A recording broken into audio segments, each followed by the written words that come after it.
Guys, जैसे movie का title जो है बता रहा है 2067 की, ये मूवी फ्यूचर के बारे में है, टाइम ट्रैवल के बारे में है और बहुत ही एक्साइटिंग मूवी है, साईफाई जॉनरे की है। सो आपको बस आराम से बैठ जाइए, keep calm and just listen to मी।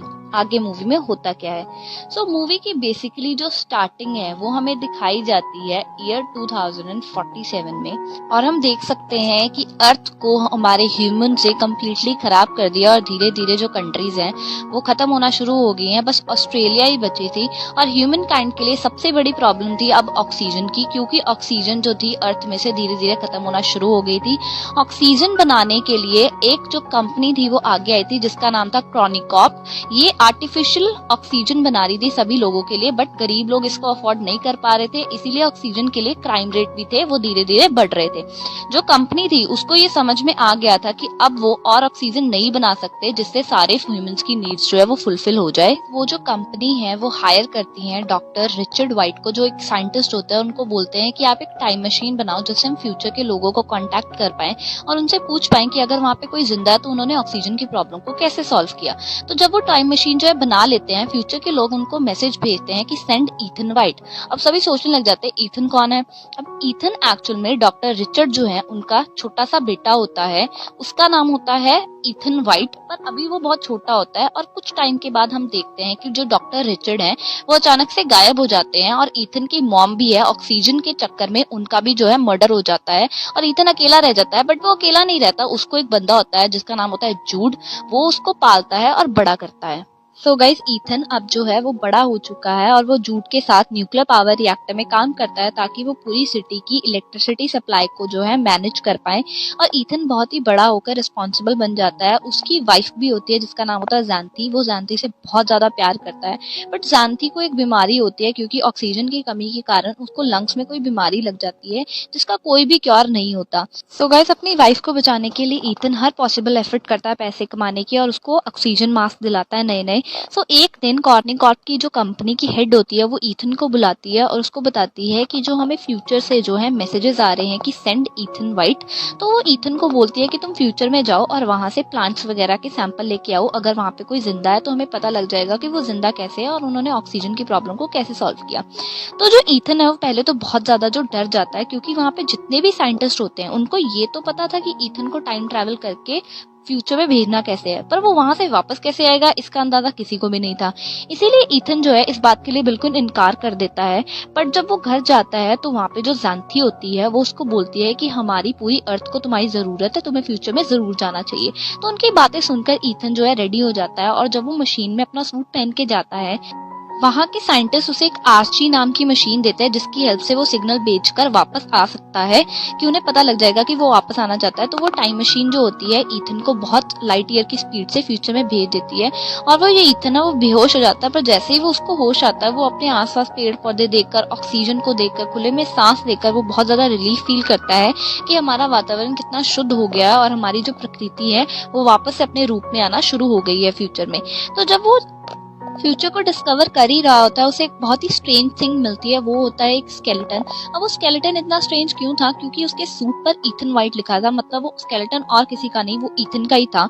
और उसके सर में एक बुलेट होल भी होता है, ये चेक करने के लिए कि क्या वो मेरा ही स्केलेटन है। ईथन अपने हाथ पर एक रिस्टबैंड देखता है, वो रिस्टबैंड एक्चुअल में उसको उसके फादर ने दिया होता है।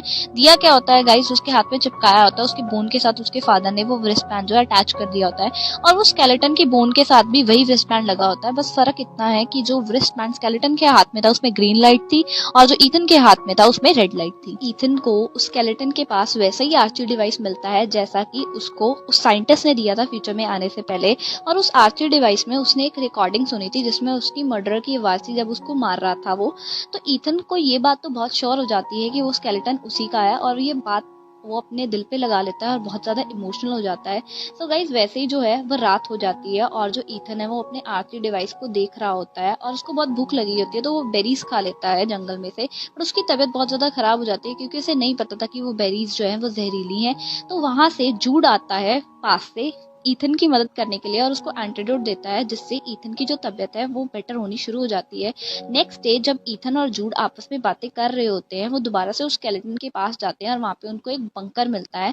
वो बंकर से एक डिवाइस बाहर आता है जो ईथन की आंखों को स्कैन करता है और बंकर का दरवाजा खुल जाता है।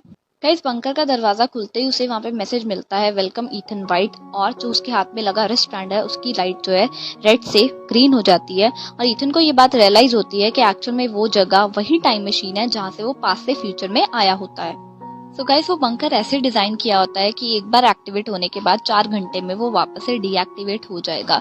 सो ईथन को जैसे ही वो वहाँ पे उसके लॉक्स को अनलॉक करता है, उसको अपने फादर के होलोग्राफिक मैसेजेस मिलते हैं जहाँ से उसे पता लगता है कि जो कॉर्नी कॉर्प की हेड है वो कितनी बड़ी फ्रॉड है और वो दुनिया को बचाना नहीं चाहती, वो बस अपने 4-5 बंदों को बचाना चाहती है।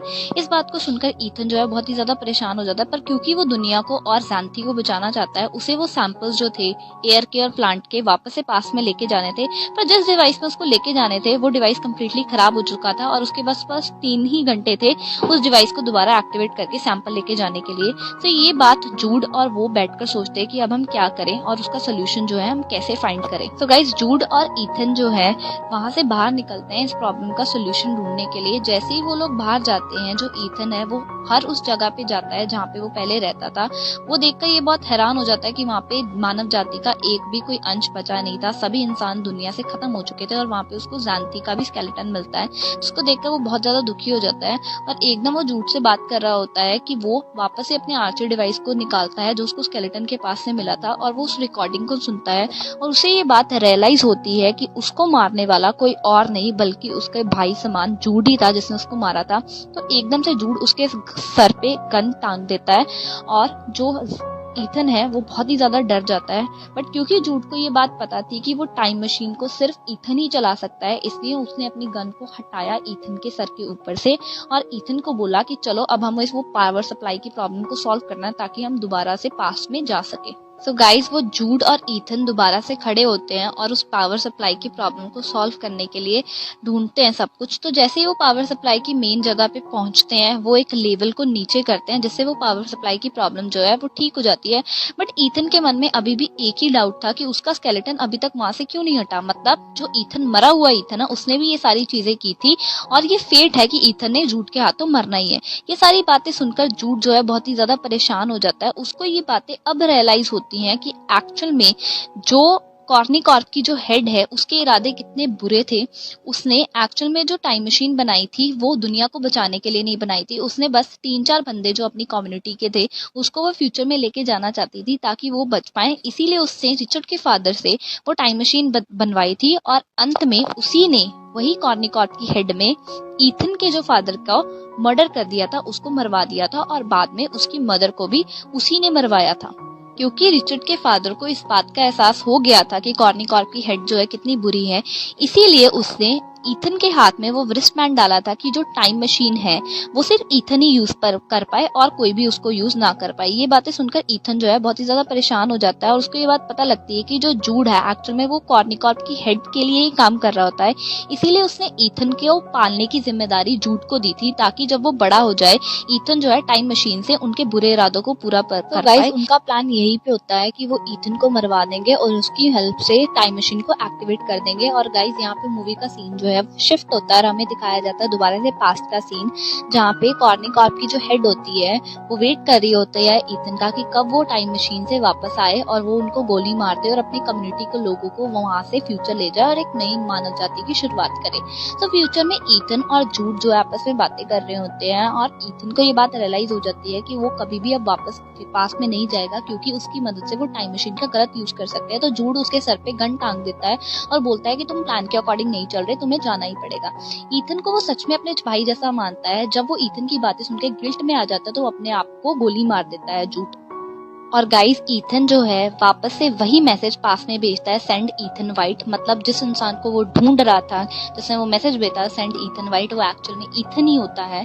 और ईथन क्या करता है, वो वापस खुद पास्ट में नहीं आता बल्कि वो पेड़ पौधे जो है वहां से भेज देता है और साथ में वो रिकॉर्डिंग भी भेज देता है जहाँ से कॉर्नी कॉर्प के हेड ने उसके फादर को मरवाया था। और वो एक फ्लावर भेजता है जैंथी के लिए क्योंकि उसे पता था कि अब वो कभी भी वापस नहीं जाएगा। और जब ईथन वहां से बाहर निकलता है तो वो देखता है कि उसने जो फ्यूचर है वो बदल दिया। ना तो उसका स्केलेटन वहां पे था, और जहाँ पे पहले कोई इंसानों का नामो निशान नहीं था, सारी तरफ बस जंगल थे, अब वहां पे एक बहुत ही ब्यूटीफुल और एडवांस सिटी जो है बस चुकी है। मतलब ईथन को ये बात समझ में आ चुकी थी कि उसने फ्यूचर को बदल दिया है, और पास में जो लोग हैं उसके भेजे हुए पेड़ों की मदद से उन्होंने अपने फ्यूचर को बदल लिया है और ऑक्सीजन को दोबारा से रिस्टोर कर लिया है। तो गाइस, इसी के साथ ये मूवी यहीं पे खत्म होती है। Thank you so much for watching. Hope आपको ये मूवी पसंद आई हो।